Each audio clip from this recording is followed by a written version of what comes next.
They sized him up the way people size up something they have already decided about.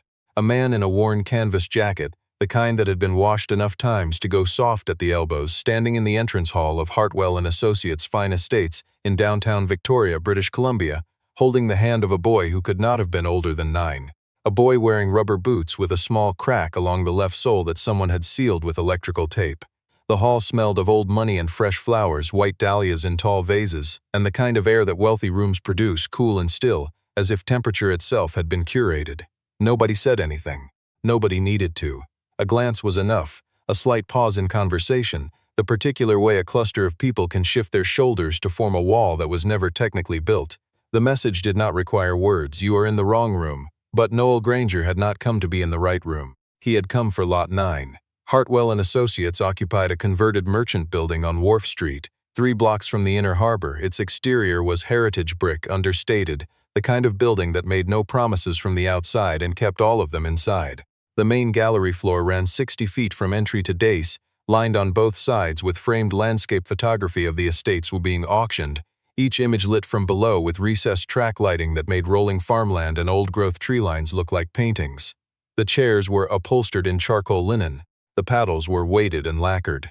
The registration desk sat beneath a chandelier that had been brought over from a decommissioned hotel in Vancouver Island's Cowichan Valley and restored at a cost the house did not publish. 11 properties were on the afternoon's roster. Acreages, heritage homes, a working orchard near Duncan, a lakefront parcel in the Okanagan. The combined assessed value of the lots exceeded $6 million. The kind of afternoon where the people in the room wore their financial confidence the way some people wear cologne, present before they enter, lingering after they leave. Noel noticed none of that when he walked in. He noticed the photograph at the far end of the gallery wall, Lot 9, and beneath it in clean serif type on cream cardstock, Beausoleil Farm, 84 acres, registered heritage farmhouse circa 1912, mixed timber and cleared pasture, Saanich Peninsula, BC, reserve, $940,000. He stopped for just a moment, not long enough for anyone nearby to register, but long enough for the boy beside him to look up. Theo Granger was 9 years old, with a gap between his front teeth and a habit of carrying a small green field notebook everywhere he went, the kind with a waterproof cover, because his father had given it to him 2 Christmases ago and told him to write down anything that seemed worth remembering. He was wearing his school sweater over a plaid shirt and his rubber boots because it had been raining when they left Campbell River that morning and he had not changed. He understood with the particular clarity that children sometimes possess about things adults work hard to conceal that today was not a regular day. "Dad," he said, looking at the photograph on the wall. "Is that it?" Noel crouched down to the boy's level. "Not yet," he said. "But it will be." Theo considered this with the seriousness it seemed to deserve, and wrote something in the green notebook and said nothing more. The registration desk was staffed by a woman named Priscilla Dunn, whose title was Client Experience Coordinator, and whose cream blazer, monogrammed portfolio, and practiced composure suggested a person who had spent considerable time deciding how professionalism should look in a room like this. She had the smooth efficiency of someone trained to make every arriving guest feel attended to, while in the same motion conducting an entirely invisible assessment of their category. She looked at Noel, she looked at Theo, she looked at the canvas jacket, the rubber boots, the green notebook. The assessment was thorough and required 3 seconds. "Good afternoon," she said with the kind of warm neutrality that keeps its real temperature below the surface. "Are you here for the viewing, or will you be bidding today?" She gave the word viewing just enough softness to make it sound like the more sensible option. Noel placed his pre-completed registration form on the counter without answering the question. Priscilla looked at it, turned to her screen, and after a pause that was slightly longer than necessary, produced a paddle. "Paddle 22, she said and smiled. It was the smile of someone who has learned to keep their skepticism in their posture rather than their face. Noel thanked her and walked with Theo toward the display floor. The room at Hartwell & Associates divided itself the way rooms at these events always do. There were the investors, quiet and methodical, who moved through the space with printed lot summaries in hand, annotating margins, speaking to their advisors in low voices that suggested decisions already made. There were the aspirational buyers, couples in pressed weekend wear who were attending their first estate auction and had not yet learned how to look like they belonged. And then there were the anchors, the ones who arrived in full possession of the room or who proceeded as though they were. Clifton Reeves belonged to this last category without question. He was 51, tanned in the way of a man who spends weekends on the water and wants people to know it, wearing a dark merino sweater and gray slacks, a diving watch on his left wrist that cost more than most cars. Clifton had developed 4 residential resort properties along the Sunshine Coast over the previous 7 years, 2 of which had received architectural awards, all 4 of which he mentioned within the first 15 minutes of any conversation. He moved through the gallery floor with the ease of someone who had never seriously questioned whether he belonged somewhere, and whose judgment of others was therefore delivered with the unconscious confidence of a man who mistakes familiarity with authority. He noticed Noel almost immediately, the way you notice a word that has been misspelled in an otherwise immaculate document. He leaned slightly toward the man beside him, his property lawyer, a careful man named Stewart who agreed with most things Clifton said and laughed half a beat after everyone else. "Did the parking validation desk get moved inside?" Clifton said, at a volume calculated for Stewart but not exclusive to him. Stewart produced the expected sound. A few people nearby shifted their attention toward Noel and then away again, which was its own kind of comment. Noel was standing near the Lot 9 photograph when this was said. He did not look over. He was reading the property description card with the focused attention of a man who has read it before, multiple times, but is reading it again because the details matter and he wants to be certain of them. Beside him, Theo had opened his green notebook to a blank page and was sketching the photograph from memory, small and careful, the farmhouse and the tree line and the open field in front. A member of the gallery staff materialized beside them within a few minutes. A young man with a lanyard and the concerned expression of someone dispatched to manage a situation he had been told about but not fully briefed on. "Sir," he said with the careful pleasantness of someone attempting to be polite and firm at the same time. "Just a reminder that the physical property documents are available at the viewing station rather than on the floor. I can show you to that area if you'd like." "I've reviewed the documents," Noel said without looking away from the card. "The legal description references a right-of-way easement along the eastern boundary. Is that reflected in the reserve price, or has it been adjusted for the encumbrance?" The young man paused. "I'd need to confirm that with our—" "It's a significant variable," Noel said. He said it without any particular heat, simply as a statement of fact. "If you want to check, I'll be here." Across the gallery, Clifton Reeves was watching this exchange. He watched Noel straighten up. He took a sip from his sparkling water and turned back to his own printed lot summary, making a small sound that was the auditory equivalent of a shrug. "Whatever makes him feel better," he said to Stewart. Theo looked up from his notebook. He had not understood every word, but the sound of the words was familiar to him. The particular frequency adults use when they are trying to diminish someone using language that leaves no fingerprints. He had heard it before once or twice directed at his father in other rooms and other circumstances, and it had never sat well with him. He moved slightly closer to his father's arm. Noel put a hand on the boy's shoulder briefly and then removed it. "They haven't read the property," Noel said quietly. "Just for Theo. That's their problem, not ours." Theo looked at him. His father's face was the same as it always was in moments like this, composed in a way that felt less like the absence of feeling and more like the presence of something that had been chosen deliberately. The bidding hall held 80 chairs arranged in a slight curve before a raised platform where the house auctioneer, a man named Douglas Veitch, would conduct proceedings. Veitch had been in the business for 19 years, had the measured cadence of someone who treats silence as a tool, and wore a dark suit that managed to look both formal and entirely comfortable, which is harder than it appears. Noel chose seats near the back on the right side, which gave him a clear line to the dais and a partial view of the bidder pool without requiring him to turn his head. Theo settled in beside him, opened his notebook and returned to sketching. He was now working on the field in front of the farmhouse, deciding whether or not to add the fence line that appeared in one corner of the photograph. The early lots moved steadily. An acreage near Metchosin opened at $420,000 and climbed past reserve in under 6 minutes. A heritage property in Sydney with a guest cottage drew competitive interest from 2 bidders and settled at just over $1 million. Noel watched with the calm attention of someone who has come to understand how these rooms work and has long since stopped being distracted by them. At Lot 4, a timber parcel near Shawnigan Lake, Veitch described the access road as a year-round gravel easement. Noel's jaw moved almost imperceptibly. The access road in question, which he had researched through the Land Title Office, was seasonal, not year-round, with weight restrictions after spring thaw that would affect any significant development timeline. The error was the kind that only mattered if you knew the parcel, and Noel knew it. He said nothing. He had not come for Lot 4. From a position near the sidewall, a woman stood with her hands folded, watching the room with the particular stillness of someone conducting an ongoing analysis. Fiona Hartwell was 55, one of 2 founding partners of the firm, a woman who had built her reputation on the principle that the most significant transactions in a room were almost never the most visible ones. She had learned to read bidding floors the way sailors read weather, through accumulation of small signals rather than any single dramatic event. She had noticed the man in the canvas jacket when he walked in. She noticed most things, but this one was more interesting than most.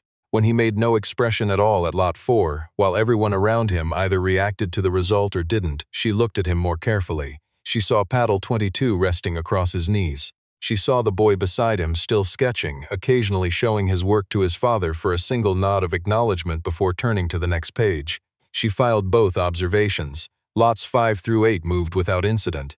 Theo finished his farmhouse sketch and began a new page, a longer composition this time, which appeared to involve a tractor and what might have been a border collie. Then Vache's voice changed. It was small, the change. A slight deceleration in tempo, a different quality of attention behind the words, the way a musician settles into a phrase they have been building toward. The screen at the front of the room shifted from the previous lot's aerial photograph to a wide image of an open field in late afternoon light, and behind the field, at the top of a gentle rise, a farmhouse. It was white clapboard, 2 stories, with a covered wraparound porch and a cedar shake roof that had gone silver with age. The barn beside it was red, original board and batten construction, and in the photograph the doors were open, letting a rectangle of interior darkness contrast with the pale surrounding timber. The fields in front ran out flat and wide, and at the far edge, visible in the upper corner of the photograph, there was a line of Douglas fir that ran along the eastern boundary like a wall between what was cultivated and what was wild. Lot 9, Veach said. Beausoleil Farm. 84 acres on the Saanich Peninsula. Registered heritage designation, farmhouse construction dated 1912, original timber frame structure intact. Mixed use, 41 acres cleared pasture, remainder second growth timber. Underground well, gravity-fed irrigation on the east field, established orchard of 32 trees, primarily Gravenstein and Cox's orange pippin varieties. The property was in continuous agricultural operation for 61 years before being held in private trust for the past decade. The room was quiet in a different way than it had been for the previous 8 lots. Reserve price $940,000. Noel did not move, but somewhere behind the evenness of his expression, behind the quality of stillness he maintained in rooms that wanted him to be uncertain, something opened. And through that opening came the Saanich Peninsula on a September morning, and the smell of turned earth and wet fir needles and the particular damp that comes off the coast in early autumn, and his father's voice counting rows. Gordon Granger had farmed for 38 years, not as a vocation chosen from a set of alternatives, but as the continuation of something already in motion when he arrived in it. His parents had come to Vancouver Island from the Maritimes in 1959 with $400 and a willingness to work ground that other people had not yet decided was worth working. They built the house on Beausoleil in 2 seasons, his grandfather and 2 neighbors, timber cut from the property's own tree line. His father had been born in that house. Noel had been born in that house.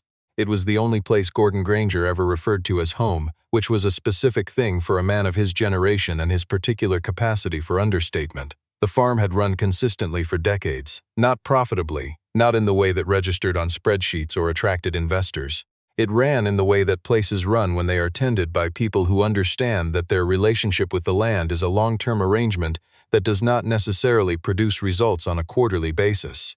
Gordon sold at the farmers' markets in Sydney and Sonocton every Saturday from May to October, drove the same truck for 16 years, and knew the name of every fir on the eastern boundary.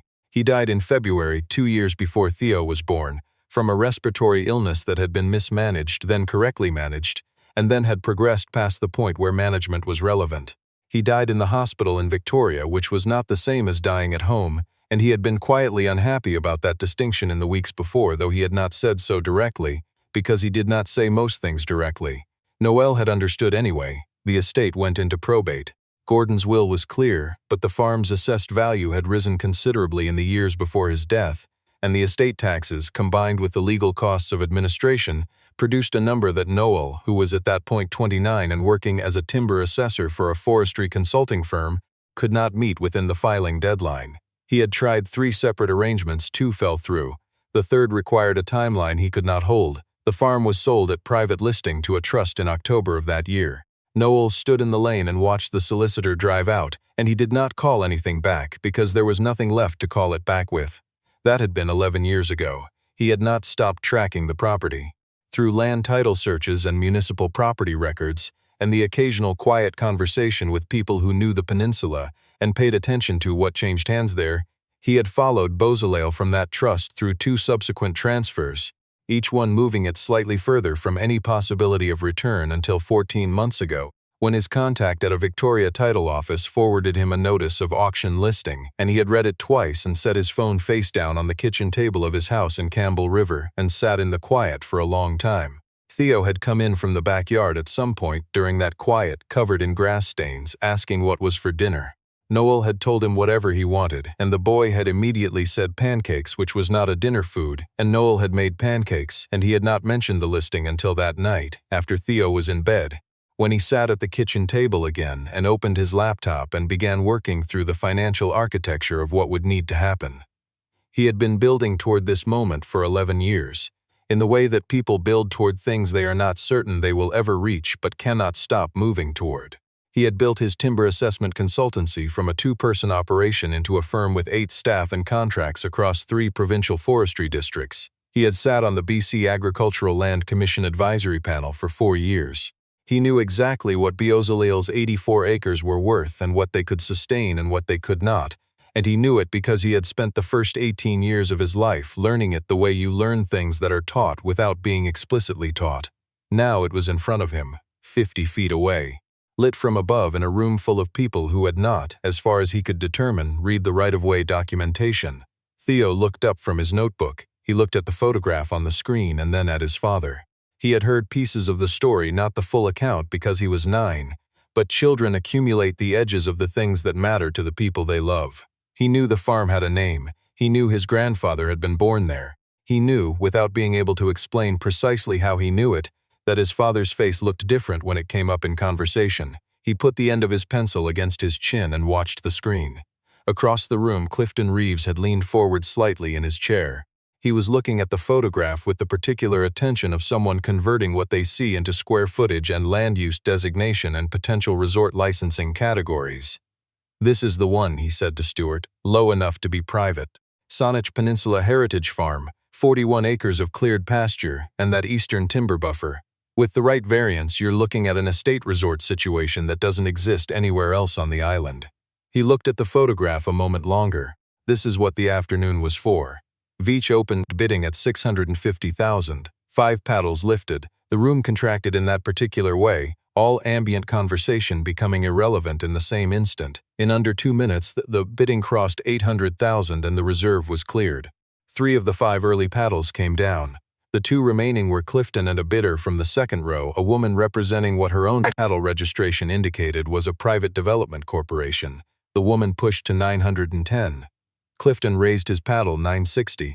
The development corporation bidder paused, exchanged a look with someone beside her, and came back at $990. Clifton, $1,020,000. The development bidder looked at her phone, made a small decision visible only in the slight set of her jaw, and lowered her paddle. The room looked at Clifton Reeves with the particular expectation reserved for the person who appears to have already won. "Do we have any further interest?" Veach said with the patient cadence of a man who has asked this question several hundred times and always means it. From the back right of the room, without haste, paddle 22 rose. It was not a performance, it was simply a paddle, held by a man in a canvas jacket who was looking at the dais with the same expression he had maintained since he walked in. $1,040,000, Veach said. New bidder, paddle 22. Clifton Reeves turned. He looked at Noel with the frank assessment of a man encountering something he had not accounted for. The canvas jacket, the rubber boots on the boy beside him, the green notebook. He processed all of this against the number that had just entered the room and arrived, rapidly and with complete confidence, at a conclusion that was wrong in every particular. This was a gesture, an emotional overcorrection from someone who had become attached to the idea of something without the means to sustain the reality of it. He had seen this before. People bid with their feelings and then defaulted on their deposits. That was what this was. He allowed himself a small smile. He raised paddle 12. $1,070,000. There was a sound from somewhere in the room. Not laughter, but its neighbor. The sound of people who believe they understand a situation and find it slightly amusing. Priscilla Dunn, from her position near the registration entrance, crossed her arms and watched with an expression that had not quite decided what it was. The gallery staff member with the lanyard appeared at the end of Noel's row and crouched down in the aisle, speaking in the half volume of someone attempting discretion while performing a public action. "Sir, I just want to confirm that you're aware that all bids constitute a binding financial commitment, and the deposit requirement for lots in this category is 15% within 48 hours of the close. Our team would need to verify your—" "I'm aware of the deposit terms," Noel said. He said it without any particular quality, not kindly and not unkindly, just as a statement of existing knowledge. "Thank you." The young man straightened up. He returned to his position. His expression required some adjustment. 1,070 on paddle 12, Veach said.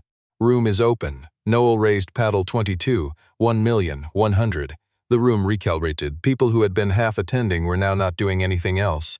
Eyes had moved toward the back right of the hall in the way eyes move when something has contradicted the expected shape of events. Clifton Reeves studied Noel from across 80 chairs with an expression that had begun to reorganize itself.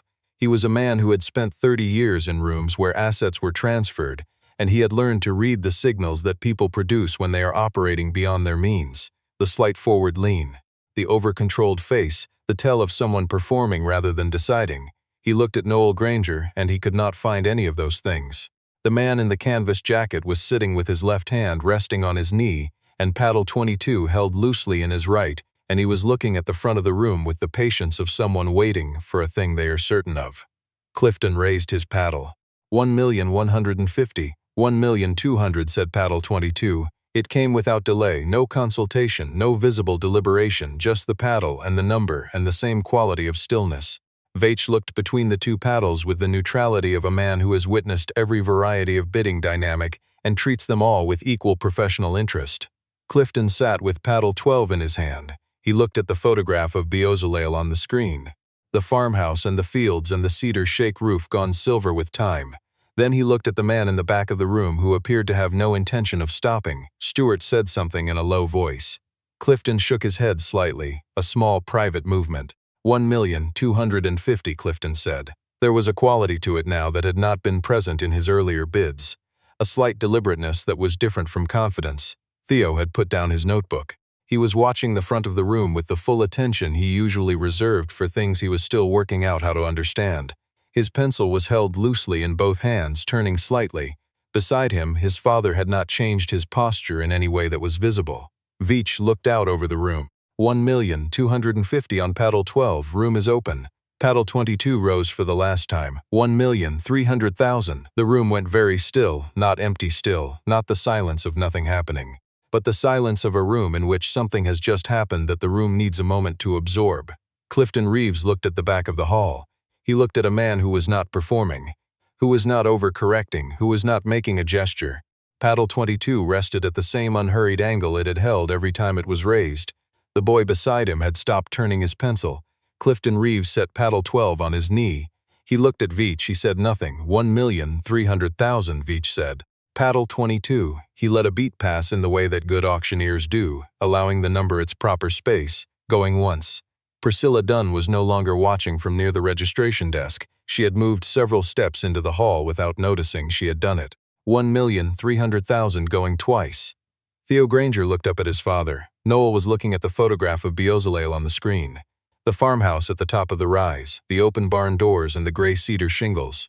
The line of Douglas fir along the eastern boundary, exactly where it had always been. The gavel came down. The sound of it carried through the room with the clean authority of something ending and something else beginning at the same moment. Sold lot 9 to paddle 22. The hall took a breath. Not all at once and not dramatically. Just the quiet release of collective attention returning to normal, the way a room exhales when a thing that was held in suspension has been resolved. There was a brief scatter of applause, not organized, reflexive, and then the room resumed itself. Fiona Hartwell came off the side wall and crossed toward the back of the hall with the purposeful calm of a woman who has been waiting for the appropriate moment and has determined that it has arrived. She introduced herself to Noel directly by name and shook his hand. "Congratulations," she said. "I want to say that I appreciated how you handled the questions about the easement earlier. You were correct, by the way. It should have been addressed in the lot description, and that's something we'll rectify. It's a significant variable on a property like that," Noel said. "Whoever bought it needed to know." Fiona looked at him for a moment. "You would have told the room even if you'd lost." He considered this. "The property deserves an informed buyer. I'd rather lose to someone who knows what they're getting than win against someone who doesn't." She looked at him with the expression of someone recalibrating not a situation but a prior assumption. If you have any interest in a consultative relationship with us on agricultural and heritage land assessments, I'd like to have that conversation." Noel said he would think about it. Priscilla Dunn appeared at his elbow a few moments later with her clipboard and the expression of a person engaged in active reconstruction. "Mr. Granger," she said, and her voice had a different quality than it had carried at the registration desk.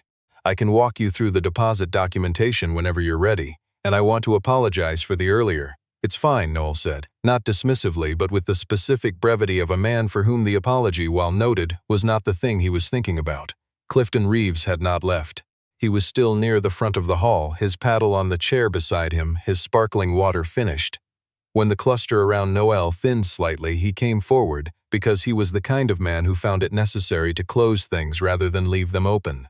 "Good bid," he said to Noel with the measured delivery of someone offering professional acknowledgement. Noel looked at him. Clifton continued, "Saanich Peninsula land is going to keep appreciating. You got in at the right time." He looked toward the screen, where the Lot 9 photograph was still displaying. "Estate resort potential up there is significant if you ever decide to develop the timber buffer." Noel looked at him steadily for a moment. Theo had fallen asleep against his father's arm, the green notebook on his lap, pencil still loosely in his fingers. Noel adjusted slightly to accommodate the boy's weight before he answered. "The eastern timber buffer is where the fir line is," he said. "My grandfather planted the first of those trees." He looked back at the screen. "That line stays." He turned back to the paperwork. Clifton Reeves stood with his empty glass and the particular quality of silence that arrives when a conversation has ended in a way that wasn't the speaker's intention. Fiona Hartwell, nearby, watched him leave and said nothing, which was its own form of comment. The deposit documentation took 40 minutes. Noel completed it with the methodical efficiency of a man for whom contracts and land title terms have been daily reading for the better part of a decade. He asked 2 questions, both of which concerned the easement. The answers satisfied him. When it was done, he gathered Theo gently from the chair, lifting the boy without fully waking him and settling him against his shoulder, the green notebook tucked under the same arm. He picked up paddle 22 from the seat. He stood for a moment at the back of the hall and looked at the photograph of Beozalale on the screen, which had not yet been changed over to the next lot. The farmhouse was pale in the photograph light. The barn doors were open. The fir line ran dark along the right side of the image. He set paddle 22 down on the chair and carried his son toward the exit. Outside, Victoria had gone the color it turns in October, the particular gray gold that comes when the afternoon light drops behind the Olympic Mountains and the harbor reflects what's left of it. The streets along Wharf were quiet, a few pedestrians, the water dark and still below the walkway railing. A car was waiting. Noel settled Theo into the back seat, drawing the belt across with the care he brought to things that mattered, and closed the door with the particular quietness of someone who does not want to disturb the sleep of a child. He sat beside his son and the car did not move immediately. He looked out through the window at the front of the Hartwell building, where the last few attendees were still filtering out into the October afternoon, and beyond them, at the harbor and the gray water and the pale line of mountains across the strait. He thought about the farm, 84 acres on the Saanich Peninsula, currently in the custody of a trust that would be unwinding over the next several weeks while title transferred. He thought about the farmhouse at the top of the rise, which had not been occupied in nearly a decade and would require significant work before it could be anything other than a place to stand in and remember. He thought about the East Field, which had been let go to grass and would need 2 seasons at minimum to come back. He thought about the Gravenstein trees in the orchard, which were hardy and which, in his experience, could withstand more neglect than people assumed and still produce. He thought about his father, Gordon, who had known the name of every fir on that eastern boundary, and had walked them in the evenings in the late summer when the light came in low from the west and turned everything briefly golden. He thought about Theo, who was 9 and who had never stood in the East Field or heard the particular sound the barn doors made in a southeast wind, and who would. His phone vibrated. He looked at the screen. A message from Fiona Hartwell. "The easement question you raised has been formally flagged for our lot documentation review. Also, the offer stands regarding heritage land consultation. No pressure and no rush." He looked at it for a moment. He typed back, "I'll be in touch." He put the phone in his jacket pocket.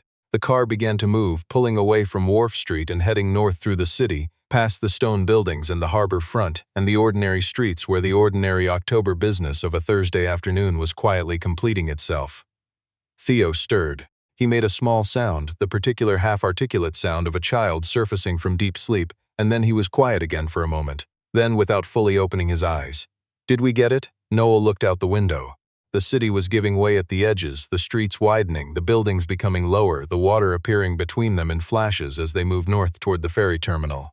We got it, he said. Theo was quiet for a few seconds. Is Papa's farm coming home? The car crossed the Johnson Street Bridge and the harbor opened out beneath them, wide and gray and still, and the Olympic Mountains were just visible across the strait in the last of the afternoon light.